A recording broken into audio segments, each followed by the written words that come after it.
হুগলি লোকসভা কেন্দ্রের তৃণমূল প্রার্থী রচনা ব্যানার্জি এদিন সকাল সকাল তার লোকসভা কেন্দ্রের বিভিন্ন বুথ ঘুরে দেখছেন, ভোটারদের কাছ থেকে জানতে চাইছেন ভোট ঠিকঠাক চলছে কিনা। মহিলার ভোটাররা তাকে দেখে আপ্লুত। সব জায়গায় ভিজিট করার ইচ্ছে আছে, সব জায়গাতে যে কটা আমার সাতটা কনস্টিটুয়েন্সি যাওয়ার ইচ্ছে আছে। বলাগড় দিয়ে শুরু করছি, বলাগড়, তারপর পান্ডুয়া, তারপর এক এক করে হবে।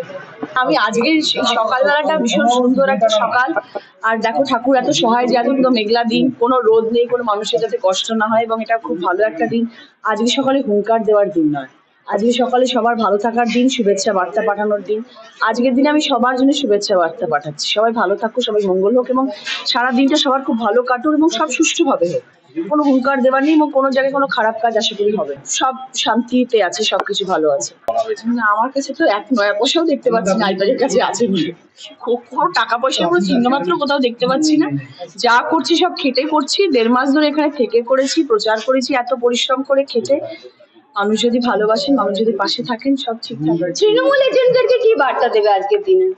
তৃণমূলের যারা এজেন্টরা ও আচ্ছা, মানে হ্যাঁ সবার জন্য, মানে আমি সবাইকে বলেছি, রাত্রিবেলা অনেকের সাথে ফোনে কথা হয়েছে এবং সবাইকে শুভেচ্ছা বার্তা পাঠিয়েছি, এবং সবাইকে বলছি শান্তভাবে থাকবে, মাথা গরম কোনো জিনিসে করবে না, এবং ভালোভাবে সবাই, যখনই তোমার কাছে কেউ আসবে, কেউ উঁচু স্বরে কথা বললে, তখন তাকে রসগোল্লা খাইয়ে দেবে।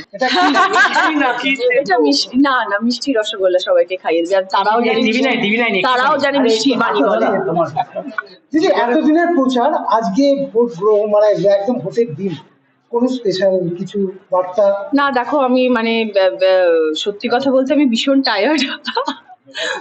আমার বিগত বহুদিন ধরে কোনো রাতে ঘুম নেই, মানে ভীষণ কম সময় ঘুমাই, কারণ আমাকে আবার শুটিংও করতে হয় 3 নম্বরে। তো সব মিলিয়ে আমি অত্যন্ত পরিশ্রম হয়ে আমি ভীষণ টায়ার্ড হয়ে গেছি। ওই জন্য আমার নতুন করে কিছু বলার নেই, এবং তোমাদের সব থেকে বড় কথা, আমার হুগলি জেলার মানুষ তথা আমার সব প্রেসের ভাই বন্ধুরা, যারা যারা আমার সাথে এই 1.5 মাস ছিলেন, তাদের সবাইকে করজোড়ে প্রণাম এবং অসংখ্য ধন্যবাদ। কারণ এই গরমের মধ্যে তারা কন্টিনিউয়াসলি আমার সাথে ছিল এবং প্রচারে আমার সাথে সহায়তা করেছেন। আপনাদের সবাইকে ধন্যবাদ। আজকের দিনেও এই সকালবেলা থেকে আপনারা নিচে দাঁড়িয়ে আছেন। না, আর বাড়তি অক্সিজেনের বার্তা যে আমি সবার সাথে আছি, আমি সবার পাশে আছি, এবং আমি সব জায়গায় ভিজিট করার আজকে চেষ্টা করব, এবং সকলের ভালোবাসার সাথে থাকলে আশা করি যুদ্ধ জয় হবে। ব্যুরো রিপোর্ট, পিবি বার্তা।